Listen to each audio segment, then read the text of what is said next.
Now we're going to play this exclusive, never-before-seen interview with Dr. Clenard Childress of blackgenocide.org on abortion and the globalist population reduction program, with particular focus on the attack on Black Americans.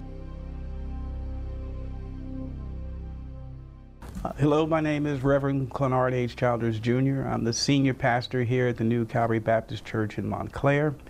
And I've been here for roughly around 34 years now. And hopefully we'll continue to be an impacting force here in New Jersey and, of course, in our own hometown on the issues that I think that are affecting our community the most, and in particular the life issue which we have come to evolve into as being leaders. I became a senior pastor in 1989 and was a member of this church, which is very unusual, in 1974 as a young man. And things evolved to being a youth director and doing mentoring work with the young men in the neighborhood. I went on to be a chaplain, still considered a chaplain in the Essex County Juvenile Detention Center.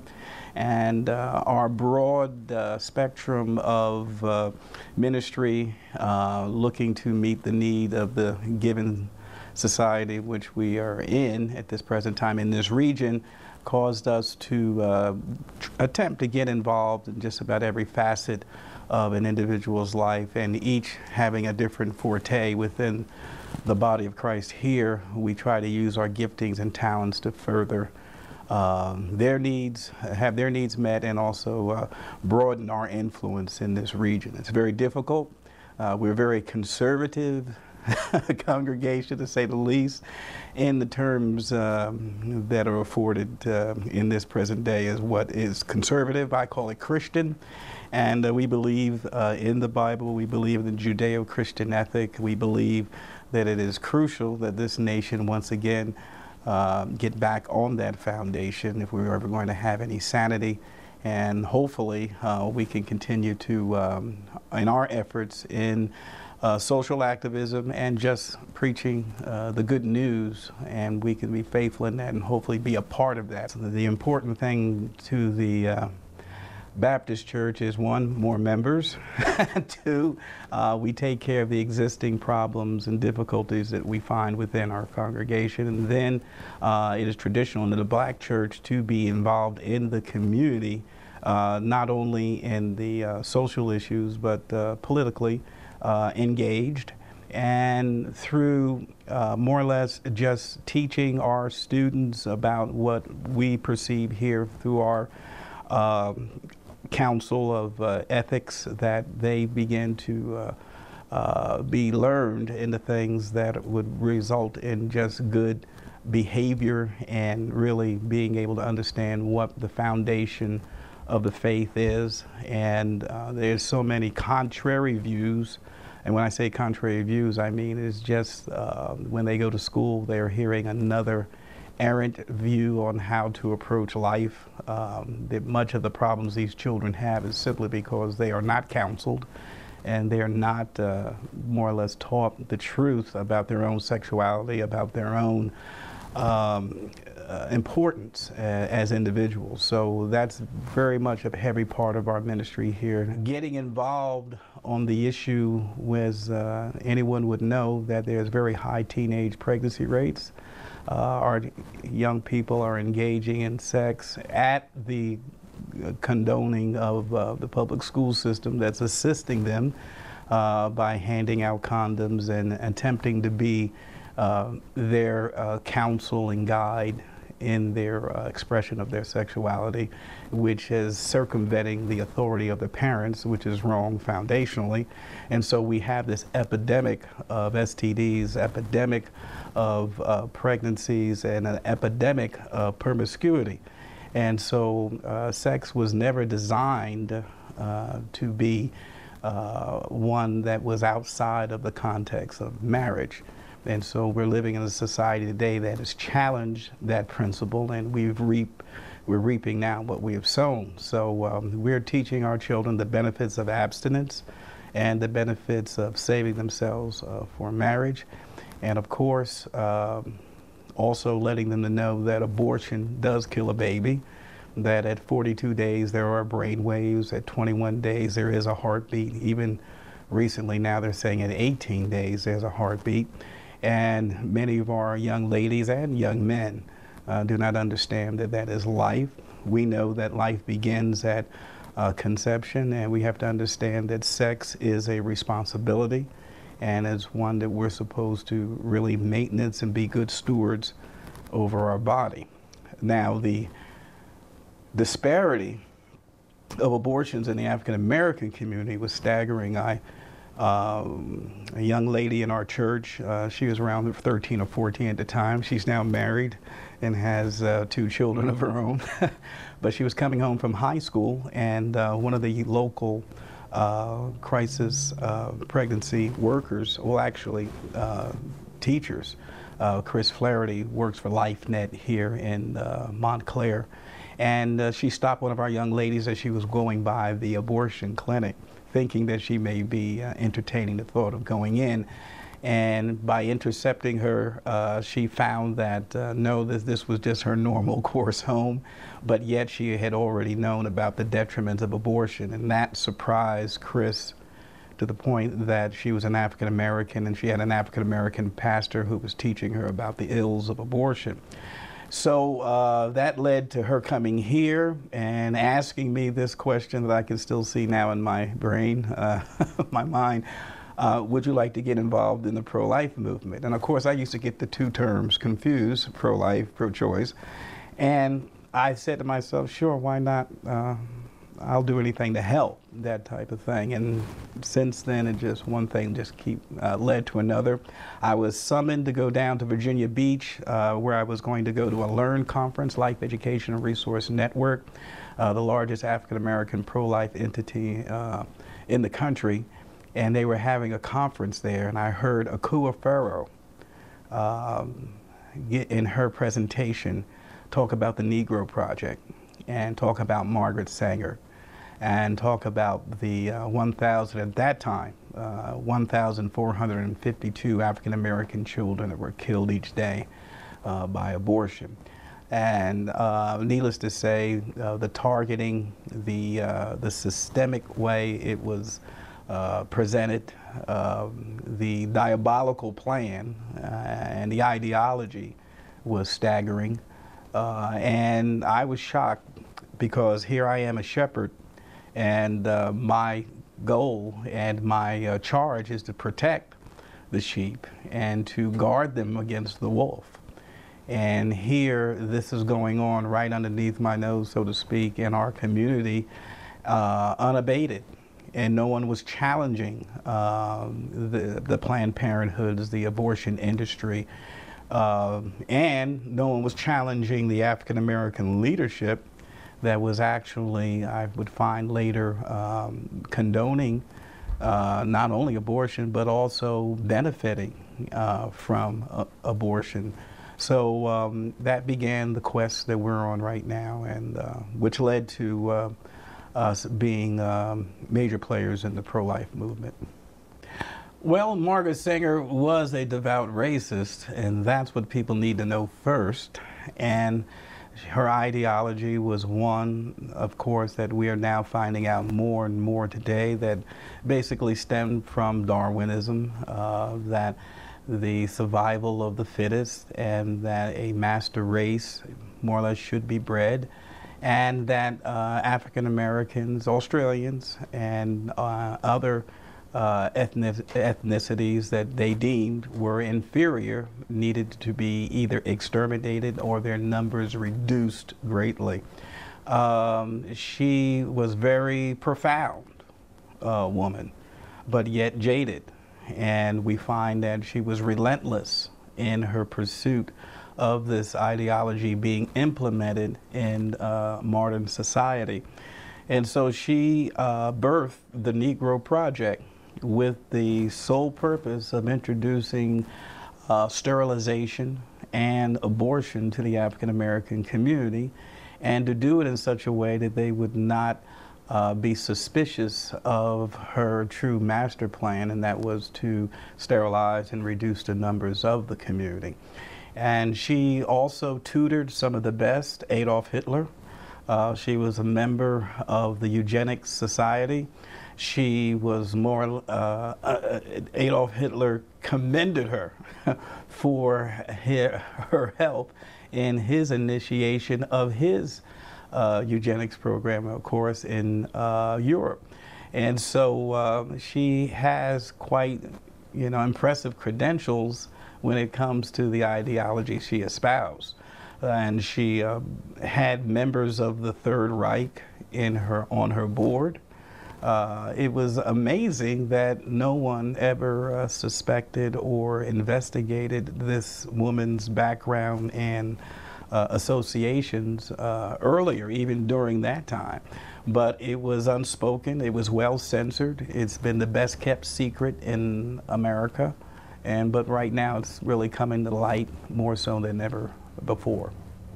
She was brilliant in her strategy. She also perceived that if you're going to reach the African American, you have to do it from a religious persuasion. You would have to be cleared through the leadership of the church. And so she told Clarence Gamble, the heir of Procter & Gamble, that we ought to hire 3 or 4 colored ministers with engaging personalities and from social service backgrounds to make sure, more or less to be the face of it, to make sure that if anyone should suspect anything, that they would be able to quell any suspicions from the congregation or the people. And so, but that was very insightful insight, and that is how our community, even today, if you look at sociologically speaking, the most respected person in the African American community is still the preacher. Believe it or not, it's still the preacher. And second, the doctor. Third, the politician. She perceived that early and went out and began to commandeer clergy. As a matter of fact, they had contests where they awarded preachers who would give the best sermon to basically to facilitate this plan for the Negro Project, a eugenics sermon, so to speak. And they were awarded money. And but yet, unfortunately, it didn't really take root as she would like it to until, of course, 1973. Eugenics is the targeting of any ethnic group with the goal of either controlling the propagation or the fruitfulness of that group when it comes to birth, or exterminate that group. And the key thing is targeted, and also the key thing is that the goal is to reduce. Genocide is when you are already now in motion with your plan to reduce, and you're now beginning to have the effects that you desired. The numbers are decreasing. Numbers are decreasing. The birth rate is going down. In the African American community today, it's at 1.97. You need 2.1 in order to maintain the present population. Presently, because of abortion, we're at 1.97. We're already beneath the replacement level. And so then at that point, you can say, your plan is working. You've gone, you're awarded in the eugenics community with be able to say that your work is now a genocide. There's genocide going on in the African American community, and if with any cursory search at all, one would be able to truly find the culprit, and it's abortion. Well, I can say as far as the Planned Parenthood, they have a board of clergy. Recently in Portland, they opened up a mega killing station, and it was clergy present at the inauguration. Once again, this allows it to appear to be socially acceptable when you put a cleric in front with a collar and is talking about the good social good this is going to do for the community. And unfortunately, we're not looking beneath the surface. We have to understand that Planned Parenthood is very good at putting a very, very acceptable veneer on their true agenda. And you have to dig. but upon digging, you'll be horrified. Know that they are only fulfilling an ideology that began with its inception, which is Margaret Sanger's eugenic plan to exterminate, to reduce, to create genocide with nationalities or ethnic groups that they felt were inferior. The key thing to understand is that this is what they believe. I used to believe that this was all about money. Now it is about money for many, but with the core group of eugenics believers and the brain trust of Planned Parenthood, it's ideology. How Planned Parenthood evolved, of course, you have to go with their founder, as we've stated already, unquestionably a devout racist, one who truly believed in the ideology that she was espousing. And she was part of a global group of elitists, the Eugenics Society, who had the same ideology. And she formed here in this country. It was first called the Birth Control League. And so we find that even then, it more or less somewhat reveals what the agenda is, and they began at that point to target the African American community, the Negro Project. Of course, at this time, as stated previously, they already had very strong ties with the Third Reich in Germany, and all the attention was on Germany. And of course, as that progressed, we saw the atrocities. You could see the mutilations of ethnic groups, and basically, which was focused on at that time by the media, it was the Jews, but through further research, we find it was also many African Americans. As a matter of fact, Hitler blamed the Jew for bringing African Americans into Europe, and because he was very much concerned about the pureness of the Aryan race. So as we know that World War II ended and many people were enlightened on Hitler's ways and means, and one of the things Hitler would do, he was very keen on phraseology also, just as Eugenics Society had taught its perpetrators to be feeble-minded, slowful, criminal. All these are words that society understood, and they were basically detrimental, and so you're not going to rush to the aid of the feeble-minded. And Hitler used one called useless eaters, and it was totally accepted by the German people, and he began his eugenics genocide, and it was first with the infirmed. They were not contributing to society, and so after desensitizing the society about their worth, he then realized he had reached to the point where he could continue and go forth with his plan. Of course, as you know, the world was aghast as the stench from the concentration camps and the stories began to pour out from soldiers who were liberating these camps.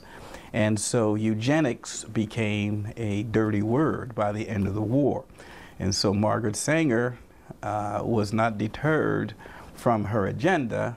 She realized she had to change the name from the Birth Control League to something that'd be more acceptable by society. And so therefore was birth Planned Parenthood. And the ideology the same, the players still the same. The Eugenics Society still very much deeply involved.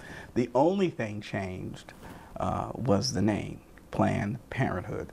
So we find today that the Margaret Sanger Award is still being given.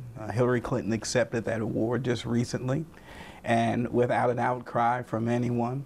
The Smithsonian called Margaret Sanger one of the top 100 women of the century. There's this deception and their willingness to still project her as a great woman and a great social agent for good and change, and it's just absurd. But Hopefully that will change now, but to think that that the Smithsonian would put her in the Hall of Fame and to still have the Margaret Sanger Award being given out. It's just like giving out the Ku Klux Klan Award. But even though their ideology and plan also was to pit the races against each other, you need a fall guy. And so the Klan, which unbeknownst to them was the fall guy, the true work of racism was being done once again behind the scenes. So where you have an outcry and outrage against the Klan and no outrage or outcry against Margaret Sanger, against the Margaret Sanger Award, against the Smithsonian honoring her, it's absurd, but it shows the depths of the deception and how deep it's gone. Back in '99, Reverend Dr. Johnny Hunter and myself got together and we gave a clarion call and said we're going to go down and lay 1,452 roses on the steps of the Supreme Court. Nobody answered that call. A few did come with us, Star Parker, Damon Owens, a few pastors who went part of the way with us, and I can't think of their names right now, but God bless them and I thank them for any participation. But that led me to know right then and there that there was going to be very much an uphill battle. And yet we did complete it. We laid 1,452 roses at the Supreme Court to bring attention to the number of African Americans killed each day by abortion. And since then, not at the rate, of course, I would like, but since then there has been a steady growth of pastors, leaders who are now began to commit themselves to carry this message. It's not an easy message to carry. Number one, you're going to be pitted against your own people. Number two, you're going to be pitted against the perceived facilitator of the civil rights movement, which is erroneous, but nevertheless, they got the perception across. That is the Democratic Party. So we vote Democratic. Well, that's the biggest problem. You should vote principle, not party. And so you're pitting yourself up against people who are well paid and been bought by the system to continually perpetuate this madness. And so, and if you're willing to understand that you're in that fight and what you're up against, well, then you can then continue along this route, or else you will get greatly frustrated because you will find that most people do not want to step out in that fashion against these perceived forces. You have the Congressional Black Caucus, basically has the same information I have, refuses to respond. You have the NAACP censoring resolutions that would want to discuss the decimation of the African American community and the health ramifications of abortion on their convention floor. Totally refusing. Wouldn't even read the resolutions. You have the National Action Committee, Al Sharpton, who refuses to touch the subject, says it's a woman's right to choose and it's her civil right, and leaves it at that. And of course, you know, Jesse Jackson, who was one of the greatest, profound pro-life speakers that I can't say heard, but read his speeches, and who flip-flopped completely on the issue simply for political power, for the money that would come from the sources that condone abortion and advocate abortion. And that's how we gleaned the name Black Genocide. It was from Jesse Jackson. Abortion is black genocide. What happens to a mind of a person, the moral fabric of a nation that can abort a baby without a pang of conscience? Where will we be 20 years from today? And I went down to help Trent Franks, who currently is under pressure, doing just what you just asked some people to do, step out. He stepped out and said 52% of all pregnancies, African American pregnancies, end in abortion. That's a fact. That's the truth. And people are calling him racist. People are calling him names and ridiculing him for making that comment. And so this is the absurdity of this. First of all, it's a fact. Second of all, it's the truth. Third, it comes from Alan Guttmacher, who sat on the board of Planned Parenthood, who happens to be very proud of that statistic because that's what they're getting paid to do. Kill black babies, bottom line. And so if you want to know about how many black babies are being killed by abortion, you go to Alan Guttmacher. I wouldn't even go to this to the census. I wouldn't go because many states don't report. But most of the abortuaries, most of the clinics are some way connected to Planned Parenthood, and the Alan Guttmacher Institute is privy to that information. So bottom line, people do not want to know the truth on this matter because they're going to have to make some changes if they acknowledge that this is going on. And especially, hopefully, his fellow black congressmen can have the same courage as Trent Franks has had in saying that this is an injustice. It has to stop. It's a health crisis in the African American community, and not one politician, African American, is really taking the necessary steps to make this a front burner discussion, and their whole goal is to keep it on the back burner or not on the burner at all. If you call a Caucasian person racist, he immediately gets totally frustrated and flustered. And so you even have in Atlanta, where they have billboards presently talking about the African American is an endangered species. And so what's the left's response? Okay, let's call them racist, and we'll put this type of pressure on them. First, you're telling the truth. And this is the biggest problem that I have always encouraged my fellow social activists who are Caucasian or any other ethnicity, that we are not to be intimidated by the common response they have used to back up opposition. You're racist. No, we're not racist. We are telling the truth. We are concerned about our race. I am concerned about my race. And I'm concerned that it is being victimized by the abortion industry. It's being targeted. And so the absurdity of it is simply so you do not have to answer the questions. You cast aspersions on people, which has worked. It has worked. And so, but that day, I believe, is coming to an end. Congressman Trent Franks, as I mentioned before, took that stand. There's others taking that. Mark Pence is taking that stand.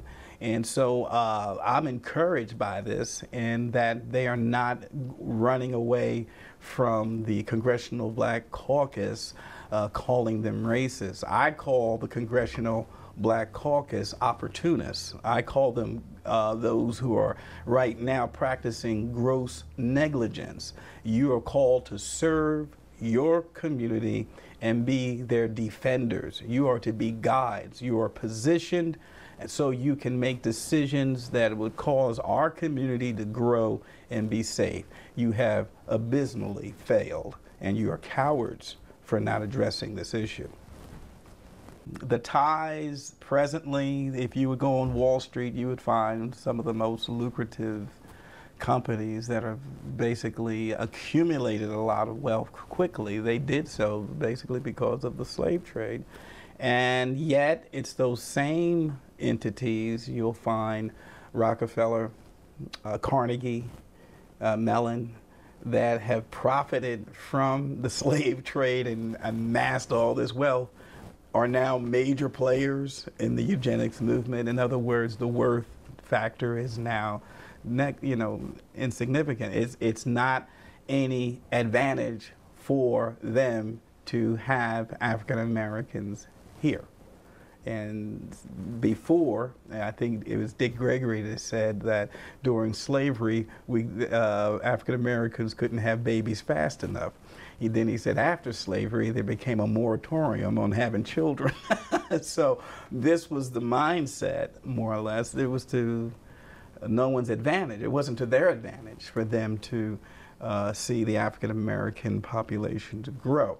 But yet these are, even today, very extremely wealthy businesses and entities, but yet if you do any of the research, you find that it was more or less accumulated during the time of slavery.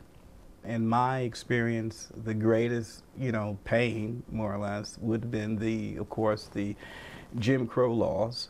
And there's others that possibly may be able to articulate this a little better than I, but each state began to become an entity within itself, especially in the South, and they created laws that were contrary to the federal laws that would have protected the rights of African Americans. And so there's still laws that were present to ensure the no upward mobility for African Americans. They were promised, was it 40 acres and a mule? Well, not if you were African American. So therefore land which was precious, and of course, most wealth begins with land, especially of that day. If you're not able to buy land, and if you did have land, there's a good chances it would be taken from you. You had great problems in accumulating wealth. So the Jim Crow laws, right after the Emancipation Proclamation, unquestionably challenged this nation to do what the Founding Fathers received the revelation to do in order to make it a great nation. Now, this would take about a half hour, but I'm going to try and do this in about 3 or 4 minutes. The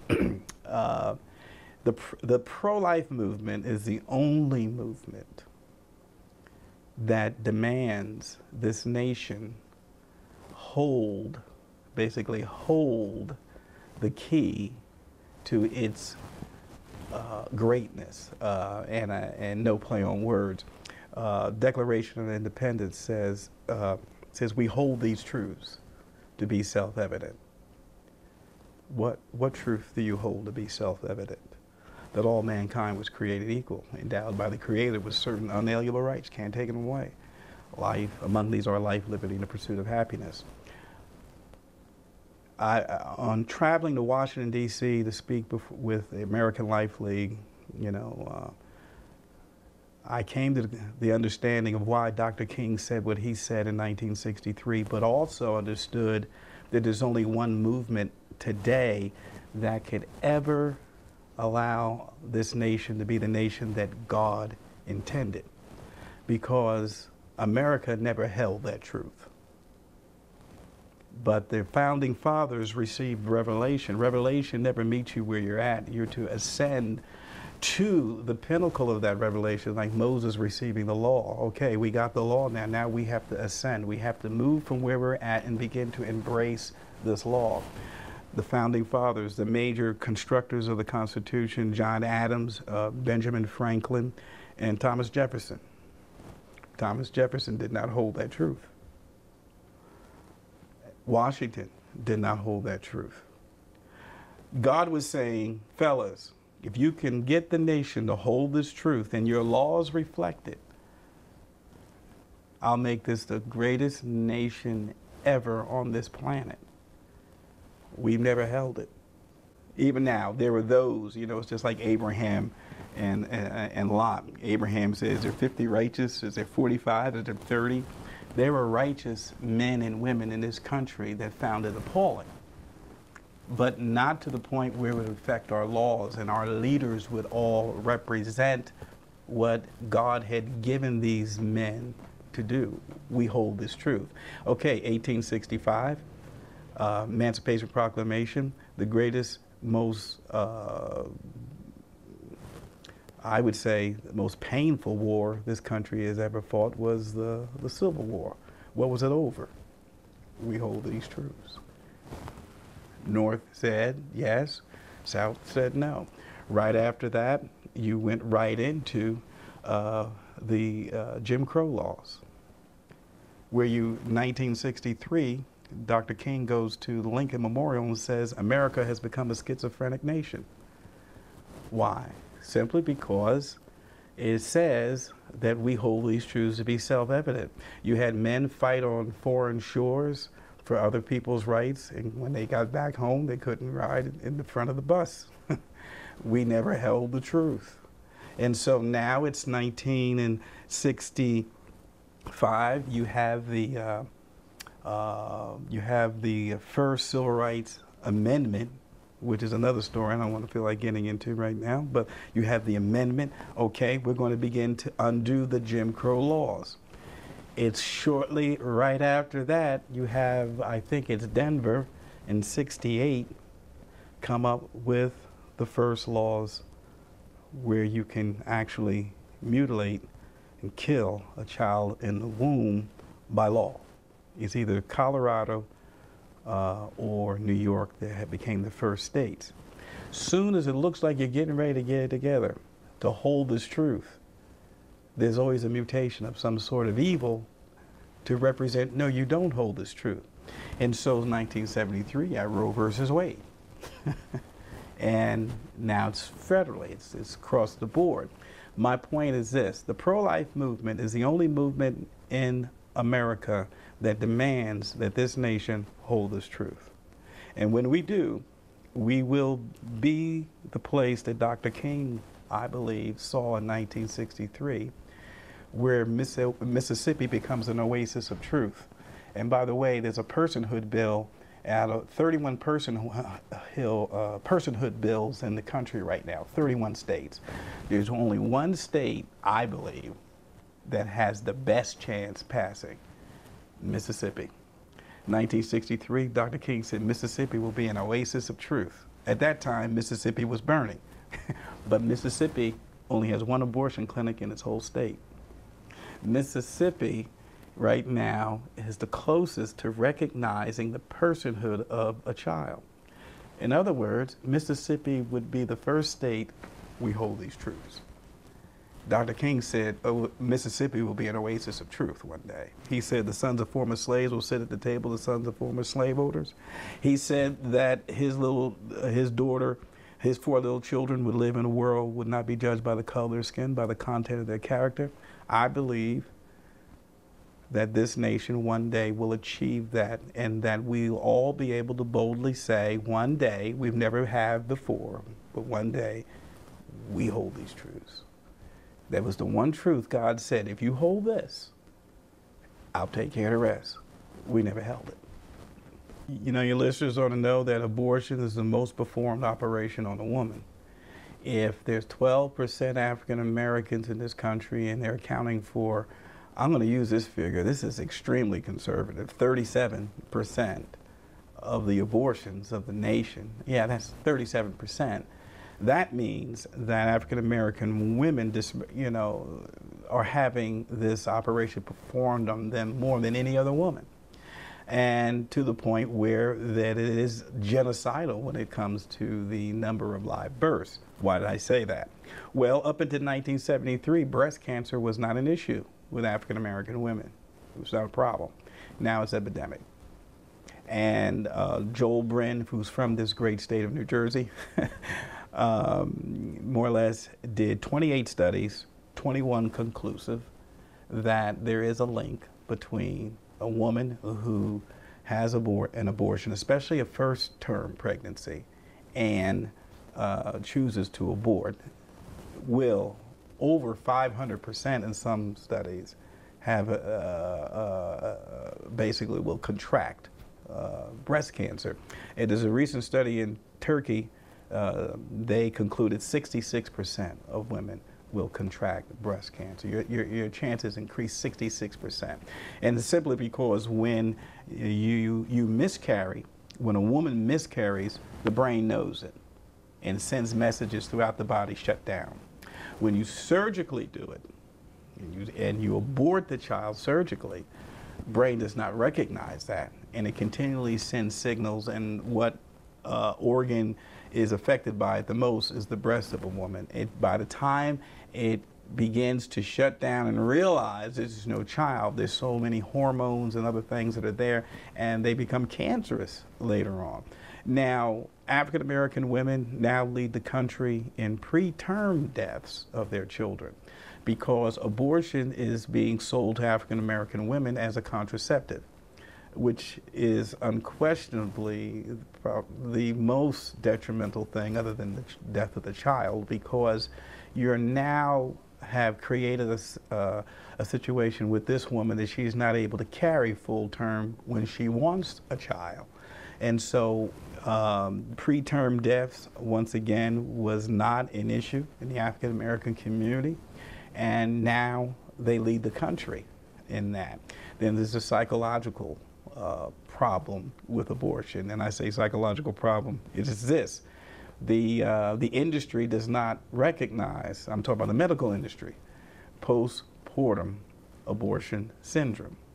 Now here a woman can miscarry and she can go through postpartum, but you're saying a woman that chooses to abort or may not choose to abort, coerced into abortion, will not go through postpartum? This is absurd to me, but that's presently the problem. There was a study done in Dayton. 85% of the women, 125 women did the study. 85% of them reported some type of psychological or physiological, but basically psychological malady. 55% were going through depression. Close to 60% were still crying. And no one wants to recognize this. And then here I am, the African-American preacher, and if you know anything about the African-American church, it is predominantly women. There are predominantly a number of women. In some cases, for every one man, there's 8 women in a church.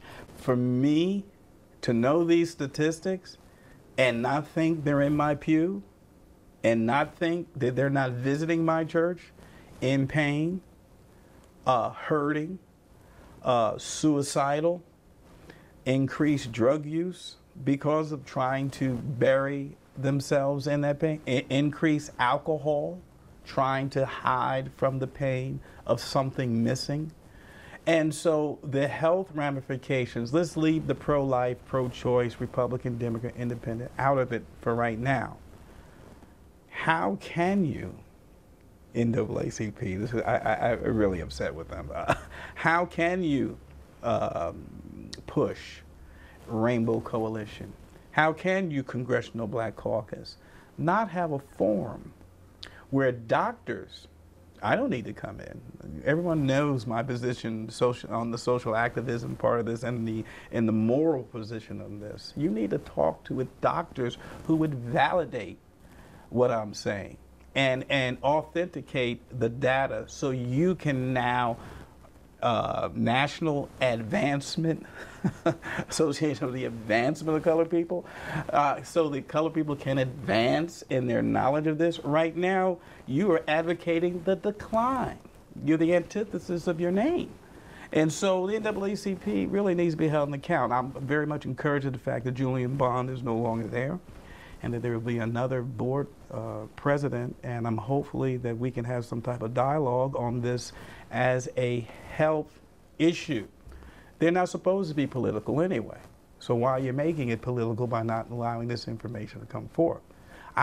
Is there any other reason why you would not allow this to come to the floor for discussion? So it is very, very frustrating to me that men and women can get up in the morning and censor information from other men and women that can make their lives better. It's very sad. Silent No More, Georgette Forney is a very good source to contact. Your listeners need to contact. When it comes to the data, they stay on top of that data pretty much, and it's very, very, very, very important that women get this information. It's very important for leadership to get this information, but it'll stagger you, the things that are going on with women when it comes to abortion that media refuses to write about or address. Well, right now, as stated, I think that Alan Guttmacher, the Guttmacher Institute, is the most safest place to get most abortion statistics. We find that he is saying that there's 1,786 African American children each day killed by abortion. just under $4,000. I think the average abortion costs around $450. As Alan Guttmacher that reported that 52% of all African American pregnancies end in abortion, and stated, we were trying to, as of course, follow the money. There were eugenics boards in states throughout this country. These states more or less practice sterilization. They practice, of course, giving out contraceptives, but punishing African Americans, minority children, minority women with sterilization, and also withholding benefits from them if they chose not to be sterilized. Coercion of this, unquestionably even today, it's a little bit more subtle, but at that time, benefits were withheld. Benefits such as food stamps or food supplies. One victim talked about the cheese and the grain that they normally would have received, the grandmother would have received.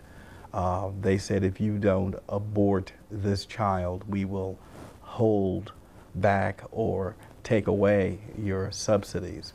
And of course, at that time, especially for a grandmother, in this particular instance, that would have been totally unacceptable, or she would not have been able to see how to meet, her needs. And at that time, she allowed her daughter to be not only the child aborted, but the child sterilized. So it is unquestionably something of a ideology that has been prevalent, especially after slavery, and about controlling the numbers of minorities and African Americans. The last eugenics board, I believe, closed in 1981. I think it was Portland's. But to make a long story short, the government began to see the problems of being in the eugenics business in this nation. You had the Tuskegee incident. And so this was bad press. They began to say, it'd be better if we withdraw. And of course, the reason why they could withdraw, there was someone else who had already changed their name, and that was more than willing to continue the eugenics ideology, and that was Planned Parenthood.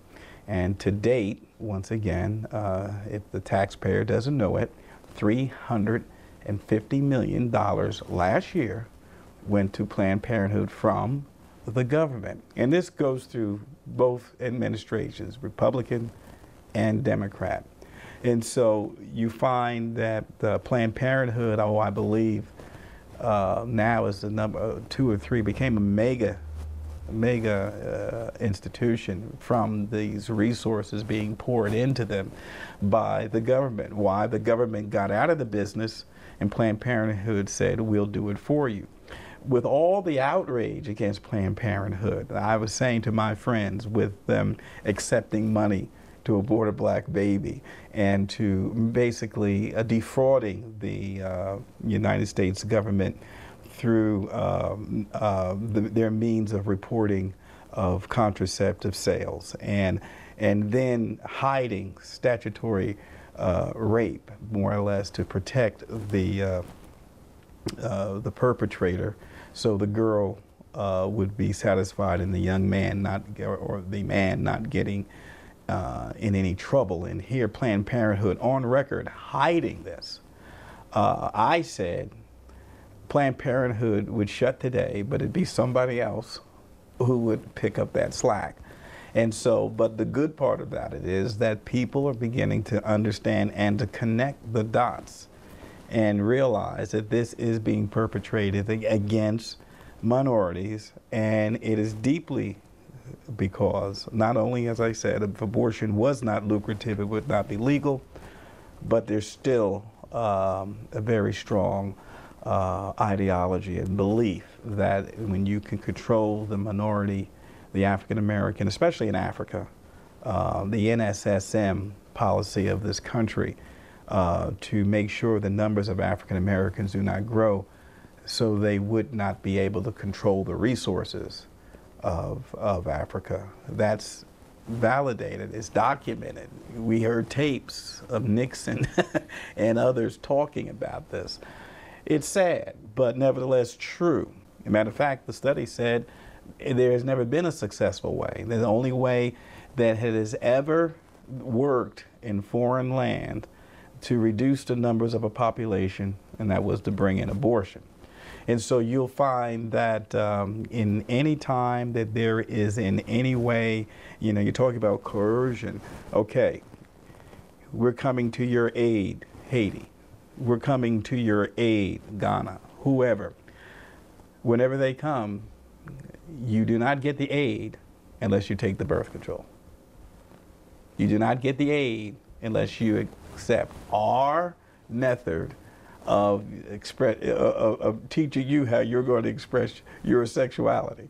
And if you don't accept the birth control, if you don't accept abortion, you don't get the aid.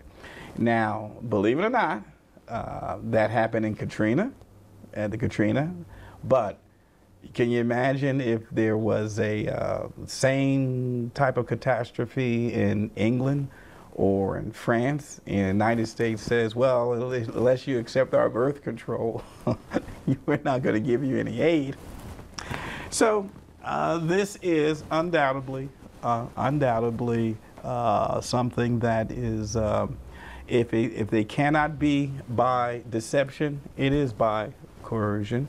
And it is a means that is unquestionably being done today more stealthily, but when it comes to third world, it is coercion, and when it comes to this country, it is basically 85% of it is deception. One, leadership, African American leadership is disgracefully in bed with the abortion industry, and two, the censoring of information. You know, in the interest of choice. Choice implies you've given me the information so I can make it an informed choice. If you hold that information from me, you have an agenda that I would not make an informed choice, and therefore I'd be fitting into your plan. And so these choice advocates are hypocrites, because if it was about choice, they'd be sitting right here with me. You may not even agree with my position on it, but because you're an advocate for choice, you know that means anybody who would censor information would be wrong, because I'm going to use that information to make a choice. So with the African American community, it's been the censoring of this information and not allowing the truth about abortion to come to the forefront of discussion. The National Cancer Research, a defector, has admitted that they have hid the data of the link between abortion and breast cancer. This is something like this in a movie. I mean, you don't believe this stuff is going on, and yet it's factual. Amy Johnson, a CEO, one of the leaders of Planned Parenthood, she had her own clinic. I forgot her position, and actually saw the abortion through the sonogram and quit the next day. Out of conscience. She actually saw the child fight off the scalpel. And that to me, you know, basically sums it up, what is going on and why we do what we do. It's a sad epitaph right now on the legacy of this nation when it comes to this, and that's why it has to be turned around. But I had the privilege of meeting Amy in San Francisco, and to think that she saw this with her own visible eyes, unquestionably has probably left indelibly something that she could never be able to shake. I know I couldn't. Just saying it, you know, it gets me emotional, and but yet this is what's going on in America. Yeah, I learned from them. Matter of fact, the pro-life strategy, if you want to learn pro-life strategy from pro-lifers, forget it. Watch what they do. And that's how, you know, that's how I believe our message began. And that's why I had to be called blackgenocide.org. Please, you know, who gives a hoot about learn? but black genocide, what's he talking about? You know, and people go to the site. People go to the site. There's weeks I do over 200,000 people on that site. Well, right now, if you listen to our children, and I listen to children very intently, more or less the school itself is becoming its own God, its own interpreter of truth. And they have a great disdain for the Judeo-Christian ethic. They disdain any reference to Scripture or the Bible, isn't it? And it's so funny, you ask them to take out their money, in God we trust. It's still there, I believe, in most of it, even though there's a concerted effort to get it off. But the fact of the matter is that our children are with them 6 to 6.5 hours a day. And I tell the parents here in this congregation to understand that the system is designed to take the God out that you so desperately want in. And so it's up to us, either one, homeschool, two, if you can afford private school, but if you should choose to send your children to public school, you have to monitor your children and spend time with them. And say, respect the teacher, but when it comes to these truths that we hold these truths, that we don't let anyone take those truths from us. So presently, the most successful schools in the inner city that have turned around the educational divide have been schools that have a degree of faith element to it, and where faith is not taboo, but used as a catalyst to get these children to learn. I went to Milwaukee School Choice, and it was just outstanding. These kids had devotions before they went to class. And when a poor child comes to school, you don't know what he's gone through or what she has gone through before she got to that classroom. You don't know what more or less what dangers that they have encountered even on the way to school.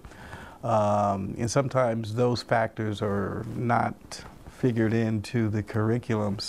But yet we're all spiritual people.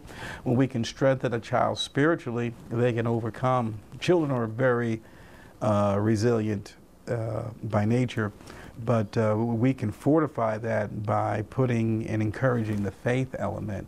They can have a successful school year. Many of these children in the school choice program, where there is a faith component, are improving. And the sad thing about it is that that was the goal of the founding fathers. They said the Bible will be taught in our schools. The Congress made sure that the Indians and other settlers that came from other countries were given Bibles. It's interesting to note that in 1896, the Supreme Court declared we are a Christian nation, and nobody got bent out of shape. And the fact of the matter is that the Daniel Webster, the only case he ever lost in arguing before the Supreme Court was that a private school had to teach the Bible. And Congress said, no, a private school does not have to teach the Bible. Congress said a public school has to teach the Bible. A private school is allowed to do whatever they choose to do. Now, look at it today. There's more private schools teaching the Bible than the public schools, because the public schools have tossed it out. We have to really reflect back and say we made some changes. We got off a road a while back. We're reaping the whirlwind from that, and we need to get back to those fundamental. We're the only nation that tries to accommodate everybody. It can't be done. We are a nation that was founded on these principles. Anyone who came here, except for African Americans, it was founded on those principles. Yet, when our rights were demanded, who were they? What was the catalyst? The church. So we were reconciled with we hold these truths. We were reconciled with the faith, the Christianity faith. As a matter of fact, today, any sociological data shows that the church is still very much a part of the African American community, and they value it very highly. So I said all that to say that the nation was founded on those principles, and I think the present eroding of that foundation is the result of many of the problems and difficulties that we have.